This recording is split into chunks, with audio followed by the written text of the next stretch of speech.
Hi there once again. This is Tato Malay welcoming you to the program Kamalayan. And right now we're still talking about universal principle number 3, which states that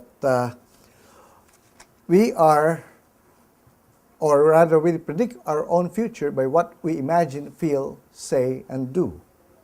And again, the law of magnetism states that the universe returns the same kind of energy that you put out about yourself.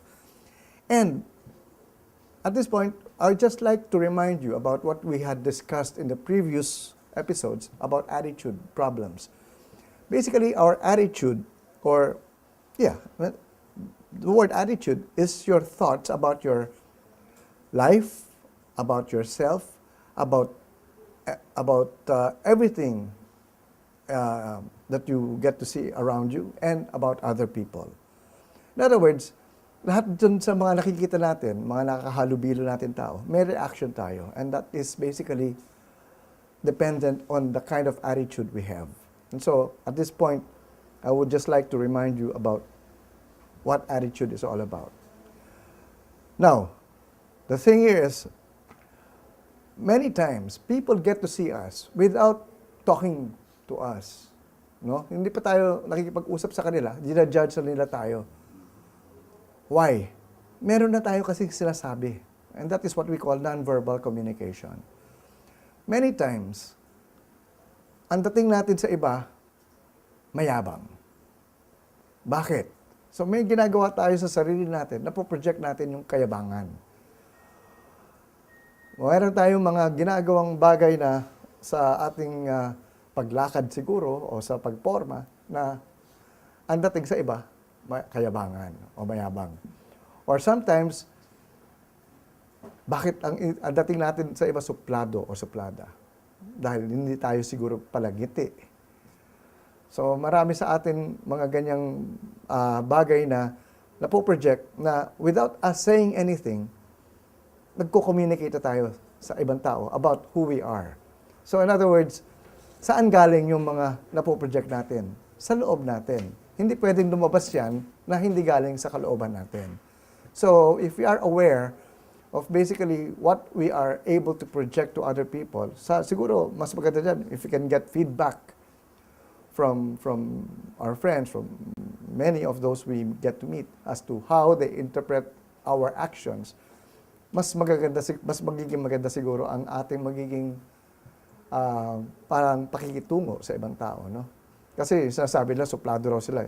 Tapos sasabihin, hindi naman ako suplado, shy lang ako. Shy. Pero basically, ganun dating din, no? Alright.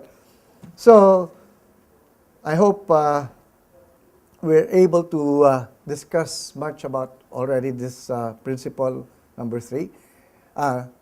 Principle number 2 rather. Because at this point, I would now like to introduce universal principle number 3 in our subject called Kamalayan. Alam niyo, para ako nagtuturo lang dito eh. Ang subject natin, ang title, Kamalayan. Kamalayan 101. So, kung babalikan niyo from the first episode up to now, everything that I had discussed there has to do with Kamalayan. So, kung gusto nyo tumaas ang antas ng kamalayan nyo, i-preview nyo lahat yung mga dati kong episodes. So at this point, I think we're on episode number 15 already, or I don't know, I forgot. 15. So merong 1, 2, 3, 4, 5, and marami na. So, we move now to universal principle number 3, which states that the power that moves the world is within us. Again, the power that moves our world is within us. In other words, saan galing yun? Kung ang mga nangyayari sa ating kapaligiran ay maganda, dahil may magandang lumalabas from inside us. Kung hindi naman maganda ang nakikita natin sa labas, dahil sa kalooban natin, marami tayong iniisip na hindi maganda. So, again, universal principle number 3, the power that moves the world is within us. Now, I'm saying, or stating the word power. So, ibig sabihin, meron tayong kapangyarihan. Pwede tayong magbago. Pwede natin baguhin yung nangyayari sa ating kapaligiran. And this is based on the law of harmony, which states that when you live in peace and balance, you move into alignment with the source energy. In other words, if you have peace in your life and balance in all the areas, like for example, there are 4 areas that I normally would tackle or discuss. Areas on love, success, wealth, and relationships. So, in other words, if we are able to balance all these areas, na maganda ang takbo ng areas natin doon,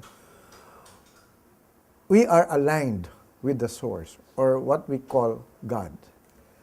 Now, ano-ano ang mga bagay that would stop us from that kind of alignment or para hindi matupad yung ganun nga na gusto natin mangyari? And marami ito. And we cannot discuss all of them in this episode, but I would like to start with one of them.